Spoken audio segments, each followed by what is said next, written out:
1968, the Beatles went to India to learn how to meditate. I heard quite a bit about it and was in the media. It was interesting, and then I tried.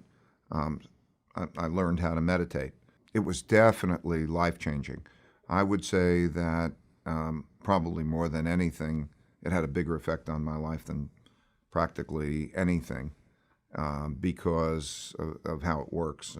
The way it works is it's basically open-mindedness. So what happens is normally you can't control your brain. If you were to sit down and say, I'm not going to think, it will be filled with stuff and it'll jump all over and you can't control it.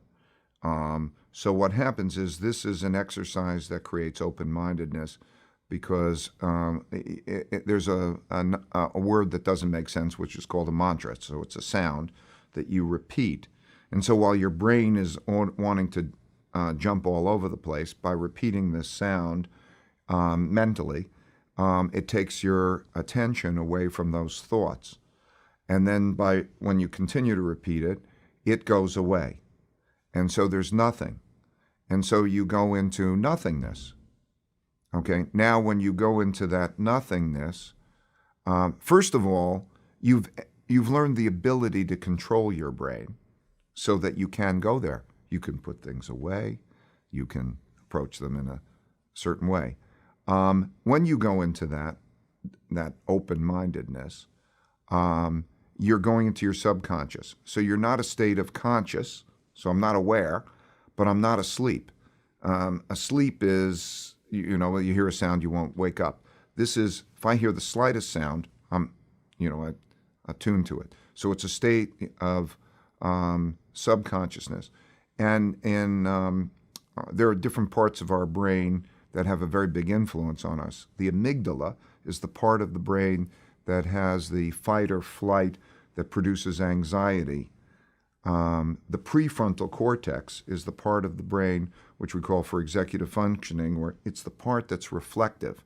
It's the part that we are calm and we say, do we want to do that? Do we not want to do that? We put things in perspective. Those two parts of the brain fight with each other. In other words, the passion, I'm going to do that because it's exciting, but it may be harmful. The other part of the brain says, you don't want to do that. And so that whole emotional fight or flight part of the brain, during meditation, through brain imaging, they see that calms down and the prefrontal cortex lights up. So that open-mindedness creates where creativity comes from, because creativity is not coming from the working the brain in the I will work hard and think about it and that I will muscle it through.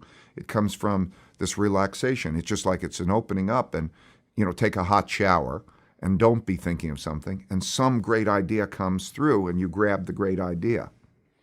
So meditation is very much like that. It opens the mind, creates an openness, a freedom. It's in which that, I don't know whether we would say intuition or that creativity just kind of comes through, and it creates an equanimity that, in other words, you could step back and you can put things in perspective. It doesn't lessen your emotions. The emotions are the same, but you can step back and say, I'm not going to be controlled by that emotion, or let me put things. And I think it then helps to see things at a higher level. Meditation has given me centeredness and creativity.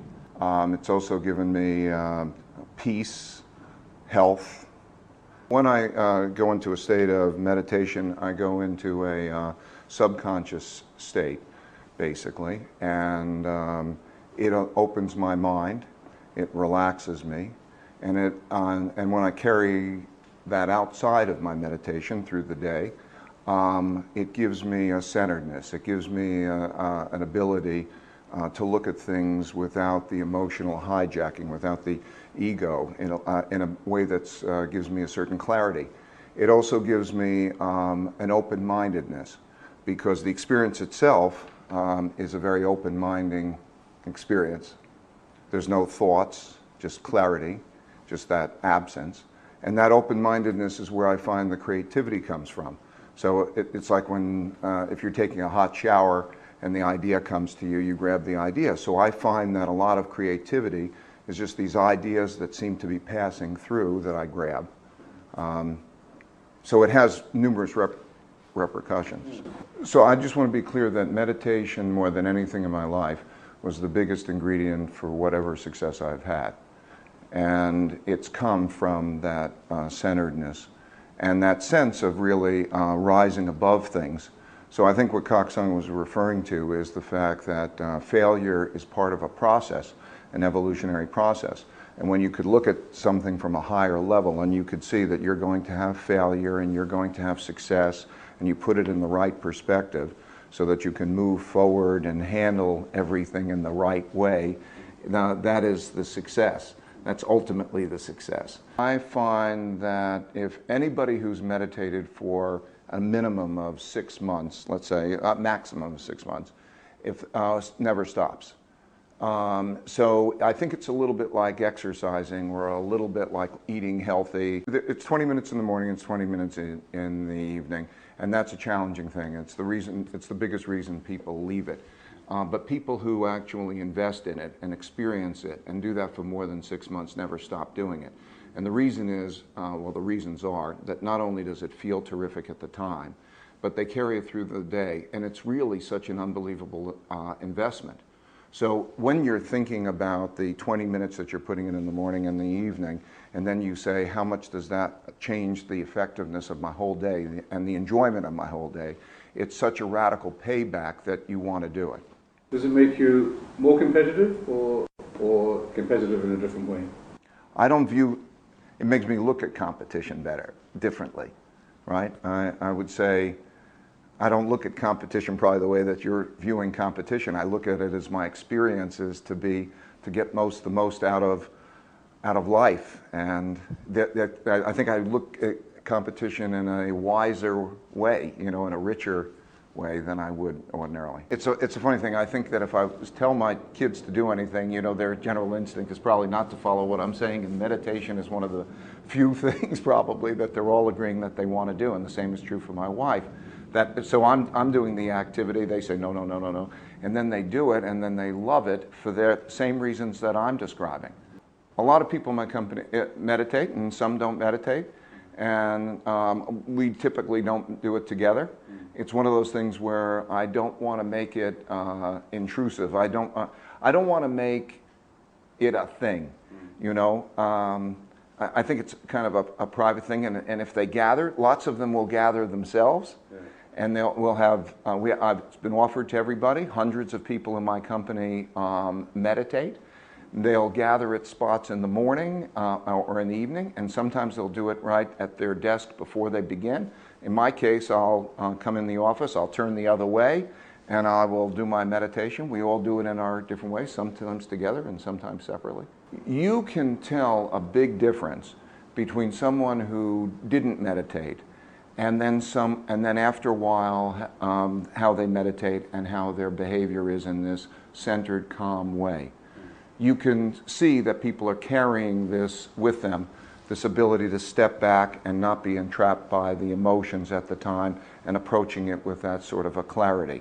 This is a common thing, and they all speak about this. So, it's something that's apparent. And I think it's particularly important in our company. And I just want to describe it.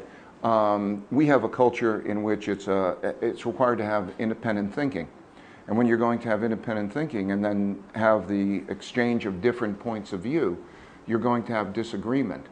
And the ability to disagree without being trapped by the emotion, to be able to talk about the difficulties that you have in terms of strengths and weaknesses, to be able to separate yourself from the emotional reaction to having a weakness or making a mistake, and to look at it objectively is a very powerful thing. So that level of effectiveness is apparent in people who meditate, and it's a terrific tool that way. I believe that the most important things in life are the emotions. Love, caring about people, community. This is, I described that what our mission is, meaningful work and meaningful relationships. And so that's very important. But it's very important not to be hijacked by your emotions. There are different parts in the brain. There's the amygdala, which is the fight or flight part of the brain and can capture you and take you and make you not do things you regret. There is the prefrontal cortex, which is the part of the brain that allows you to approach things in sort of a centered, calm way and then get what you want. So it's like if somebody had a disease and you want to help them, and you love them, you want to help them, you want to do that in a clear way. You don't want to do it in a way where you're being kept, the emotions are causing you to do behaviors that would be detrimental. So it gives you that clarity and power. There's nothing to do with the other. It's the ability to calm yourself down and to have thoughtful discourse about how to deal with difficult things. I think is the best thing that could happen to man. So I'm going to make a big statement here, which I really do believe, that if by being centered, there is the power to suspend the ego and to be able to have open, thoughtful conversations about how that disagreement can lead to a better result, to find what the true answer is. That open discourse, that centeredness, that clarity is going to be the biggest thing that can help mankind, because it doesn't just apply to politics or your own life. It applies to everything. If you're dealing with science, I watch the clashes within organizations, and the egos stand in the way of being able to have thoughtful discourse, thoughtful conversations in a centered, calm way, to have disagreement, to move forward, stand in the way of progress pervasively. And I think that comes through meditation. So I would say if we could approach it, if we could approach the challenges that we have that way, it's the best way of approaching, best thing that could happen to us.